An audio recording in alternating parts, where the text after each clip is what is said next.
Hai guys, selamat datang di channel aku, Homero06. Baca novel yuk! Dukung channel ini ya dengan cara klik subscribe dan jangan lupa like, komen, dan share sebanyak-banyaknya ke teman kalian ya. Selamat membaca dan mendengar. Cinta Tanpa Alasan, episode 19. Di perusahaan Fahri, Tante Farida terus menghubungi Sarah, akan tetapi Sarah tidak menjawabnya. Kemana gadis itu? Kenapa dia tidak menjawabnya? Ujar Farida. Kak Nia, bangunlah, jangan pingsan di sini. Kita akan mencari anak itu, ujar Farida sembari memberikan minyak angin kepada Ibu Sarah agar Ibu Sarah segera sadar. Di tempat lain, Sarah baru keluar dari ruangan Fahri dengan marah. Kebetulan sekali Sarah, dari tadi ponsel kamu berbunyi terus. Angkatlah atau silent. Itu berisik dan mengganggu konsentrasiku, ujar Ratu. Siapa Nona? Ujar Sarah. Aku juga tidak tahu. Ini lihatlah sendiri, ujar Ratu memberikan ponsel Sarah. Hanya ada beberapa orang yang memanggil Sarah dengan nama Sarah, bukan Hana. Sarah pun mengambil ponselnya dan melihatnya. Ternyata ada 9 panggilan tak terjawab dari ibunya. Ibu, ujar Sarah. Ibumu, ujar Ratu. Hah? Tidak Nona, maksudku ini panggilan dari rumah. Saya permisi dulu ya Nona, ujar Sarah meninggalkan Ratu. Sarah mencari tempat yang aman untuk menghubungi ibunya. Halo Bu, ada apa? Tanya Sarah. Kamu ada di mana? Ibumu pingsan di tempat kerjamu. Cepatlah kemari, ujar Tante Farida. Apa? Ibu pingsan di tempat kerjaku, ujar Sarah kaget. Iya, cepat, kemarilah, ujar Farida. Sarah pun menemui ibu dan juga tantenya. Ibu, bangunlah, Sarah di sini, ujar Sarah berusaha membangunkan ibunya. Setelah beberapa menit menunggu, akhirnya Ibu Sarah pun sadar dan melihat Sarah. Kenapa kamu membohongi ibu nak? Ujar Ibu Sarah. Maksud ibu apa? Kapan Sarah membohongi ibu? Ujar Sarah. Sarah, ibu tadi bertanya nama kamu pada gadis yang di depan sana. Dan dia bilang tidak ada nama kamu di perusahaan ini. Dan juga tidak ada nama Sarah yang bekerja sebagai asisten-asistennya bos. Kenapa kamu berbohong? Ujar Ibu Sarah. Begini Bu, Sarah tidak berbohong. Sarah memang bekerja di sini kok dan bekerja sebagai asisten-asistennya bos, ujar Sarah. Lalu, mengapa gadis itu bilang tidak ada nama Sarah? Ujar Ibu Sarah. Karena di perusahaan ini aku dipanggil dengan panggilan yang lain, Bu. Itu sebabnya mereka mengatakan tidak ada nama Sarah di sini, ujar Sarah. Benarkah? Ujar Ibu Sarah. Iya, Bu. Sarah sudah jujur pada Ibu, ujar Sarah. Tidak lama kemudian, Maureen pun memasuki perusahaan itu dan melewati ruang tunggu. Maureen melihat ada Sarah di ruang tunggu itu. Hai Sarah cantik, sedang apa kamu di sini? Dan siapa mereka? Tanya Maureen. Hai Nona Maureen, sedang apa Anda di sini? Saya tidak melakukan apapun dan ini, ujar Sarah terpotong. Saya Ibu Sarah Nyonya, ujar Ibu Sarah. Maureen melihat ke arah Sarah. Sarah mengerlingkan sebelah matanya. Oh, Ibu Sarah. Kenalkan, saya Maureen. Saya kepala desainer di perusahaan ini, ujar Maureen. Wah, pekerjaan yang penting di perusahaan ini dan Anda sangat cantik, ujar Ibu Sarah. Ah, Ibu, tidak usah berlebihan. Ada apa Anda datang kemari? Tanya Maureen. Saya datang ke sini karena saya ingin melihat putri saya. Apakah benar dia bekerja di perusahaan ini atau tidak? Ujar Ibu Sarah. Tenang Ibu, putri Anda aman di perusahaan ini. Dia bekerja dengan sangat baik di sini, ujar Maureen. Syukurlah, setidaknya aku sudah tahu bahwa anakku benar-benar bekerja di sini. Dan ada nona yang cantik yang mengenal Sarah, ujar Ibu Sarah hendak meninggalkan perusahaan itu. Anda mau kemana? Tanya Maureen. Kami mau pulang Nona. Kami sudah tidak khawatir lagi tentang Sarah. Terima kasih, ujar Ibu Sarah. Ibu Sarah dan Tante Farida pun pergi dari perusahaan Fahri. Akhirnya, Sarah bisa bernafas lega karena tidak ketahuan oleh ibunya. Sarah hendak pergi mengambil tasnya di ruang kerjanya.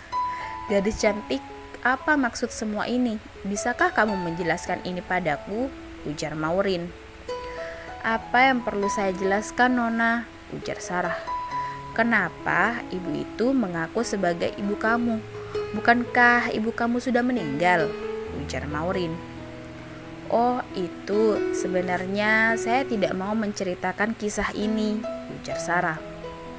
Sarah, ceritakan saja, aku ingin mengetahuinya, ujar Maureen. Sarah memasang wajah sedih agar Maureen percaya kepada ceritanya. Begini Nona, ibu itu bekerja di rumah saya dan 2 tahun yang lalu dia kehilangan kedua putrinya dan dia mengalami gangguan karena kedua putrinya meninggal. Karena putrinya seumuran dengan saya, dia menganggap saya sebagai anaknya dan saya juga kadang-kadang memanggil Nyonya Nia dengan sebutan ibu, ujar Sarah mengarang cerita. Aduh Sarah, kasihan sekali cerita ibu itu. Aku mengerti sekarang kenapa dia sangat mengkhawatirkan kamu, ujar Maureen. Ya, begitulah Nona. Aku kembali ke ruang kerjaku dulu ya, ujar Sarah meninggalkan Maureen. Sarah pun mengambil tasnya lalu keluar dari perusahaan itu. Di tempat lain, Fahri merasa kehilangan, merasa marah dan juga kesal. Fahri mondar-mandir di dalam ruangannya. Sesekali melihat keluar jendela dan melihat Sarah yang duduk di taman yang berada di depan perusahaan itu. Fahri melihat Sarah dan merasa ada yang aneh pada dirinya karena Sarah harus berhenti bekerja. Di ruangan Hamzah, David sedang berada di ruangan ayahnya. Tiba-tiba Fahri datang dengan mood yang sangat buruk. Kak, ada apa denganmu? Kenapa kamu terlihat kacau sekali hari ini? Ujar David. Iya Fahri, kenapa kamu? Apa ada sesuatu yang mengganggu pikiranmu? Ujar Hamzah. Iya, aku kan sudah bilang dari awal, gadis itu tidak bisa bekerja dengan baik, ujar Fahri. Siapa maksud kamu? Ujar Hamzah. Siapa lagi kalau bukan anak teman ayah itu? Ujar Fahri. Hana maksud kamu? Kenapa dengan dia? Ujar Hamzah. Entah siapa namanya, Hana atau Sarah, aku tak tahu. Dia mengundurkan diri hari ini, ujar Fahri. Fahri, kenapa dia bisa mengundurkan diri? Apa yang terjadi? Apa terjadi sesuatu di antara kalian berdua? Ujar Hamzah. Mungkin dia melakukan kesalahan dan merasa tidak pantas di perusahaan ini ya, ujar Fahri. Kenapa aku merasa dia mengundurkan diri karena ulah kakak ya? Ujar David. Enggak lah, aku tidak melakukan apa-apa, ujar Fahri. Aku enggak yakin kalau kakak tidak ada hubungannya dengan pengunduran diri Sarah, ujar David. Ah, kalian, aku pergi saja, ujar Fahri hendak meninggalkan ruangan Hamzah. Fahri, panggil Hamzah. Iya ya, ujar Fahri. Panggil dia, ayah ingin berbicara dengannya, ujar Hamzah. Fahri pun memanggil Ratu untuk menghubungi Sarah dan Sarah pun kembali ke perusahaan itu karena dipanggil oleh Hamzah. Di ruangan Hamzah. Sayang, kenapa tiba-tiba kamu mengundurkan diri? Aku di sini berbicara sebagai sahabat ayahmu, bukan sebagai bos kamu, ujar Hamzah.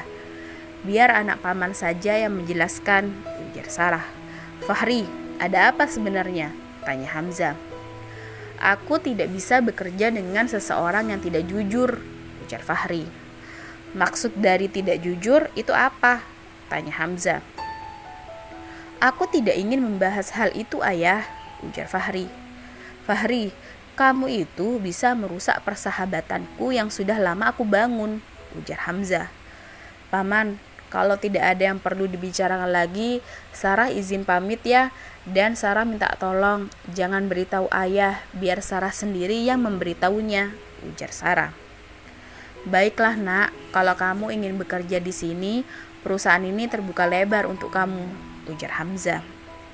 Saya tidak akan bekerja di sini lagi, Paman, sebelum anak Paman yang tidak tahu sopan santun ini meminta maaf pada saya, ujar Sarah pergi dari ruangan Hamzah. Fahri pun ikut keluar dari ruangan Hamzah. Fahri menghalangi jalan Sarah. Maaf, jalan ini sangat luas ya. Jangan menghalangi jalanku, ujar Sarah. Kenapa kamu tidak memberitahu ayahku kalau aku menuduhmu sebagai mata-mata? Apa kamu takut? Ujar Fahri. Apa? Takut? Kenapa Anda juga tidak memberitahunya langsung? Apa Anda ragu-ragu? Ujar Sarah menginjak sepatu Fahri dan pergi meninggalkan Fahri. Ah, dasar cewek pemarah, ujar Fahri yang merasa kesakitan. Sarah kembali duduk di taman dan menelpon sahabatnya. Hai cantik, ada kabar apa hari ini? Ujar Nada. Hari ini aku benar-benar banyak pikiran, ujar Sarah. Sabar, ceritakan pelan-pelan apa yang terjadi, ujar Nada. Hari ini aku mengundurkan diri dan tadi ibuku datang ke perusahaan. Dan bagaimana aku harus mengatakan hal ini kepada Hana, ujar Sarah. Kenapa juga kamu mengundurkan diri, ujar Nada. Aku dituduh membocorkan agenda pertemuan kemarin. Dan aku juga dituduh mengancam modelnya. Bagaimana aku tidak kesal? Aku dituduh tanpa bukti. Siapa yang tidak marah coba? Ujar Sarah. Tenangkan dirimu dulu dan kemarilah, datanglah kepadaku Sarah. Aku akan membantumu mencari solusinya, ujar Nada. Nada, aku bingung harus bagaimana. Tadi ibu mendatangiku ke perusahaan dan untung saja aku bisa mengarang cerita kepada Nona Maureen, ujar Sarah. Sekarang kamu ada di mana? Tanya Rana. Sekarang aku ada di luar perusahaan. Hati aku tidak ingin pergi. Tidak tahu kenapa, hati aku merasa hampa saat aku mengundurkan diri. Kenapa denganku? Akan tetapi aku juga tidak ingin kembali ke kampung. Kalau sekarang aku pulang ke rumah, aku takut ibuku tahu kalau aku berhenti dari perusahaan ini, ujar Sarah. Sarah, kemarilah, datanglah ke rumah sakit. Sebentar lagi aku akan istirahat dan kita akan mencari solusinya bersama-sama, ujar Nada. Baiklah, aku akan menemuimu sekarang, ujar Sarah. Sarah pun pergi meninggalkan taman di depan perusahaan itu. Di ruangan Fahri, Fahri terus memperhatikan Sarah dari jendela. Ada rasa menyesal, bersalah, marah, dan merasa dibohongi. Setelah Sarah pergi, Fahri pun menatap foto dirinya bersama Sarah dan kembali mengingat momen-momen dirinya saat bersama dengan Sarah. Bersambung.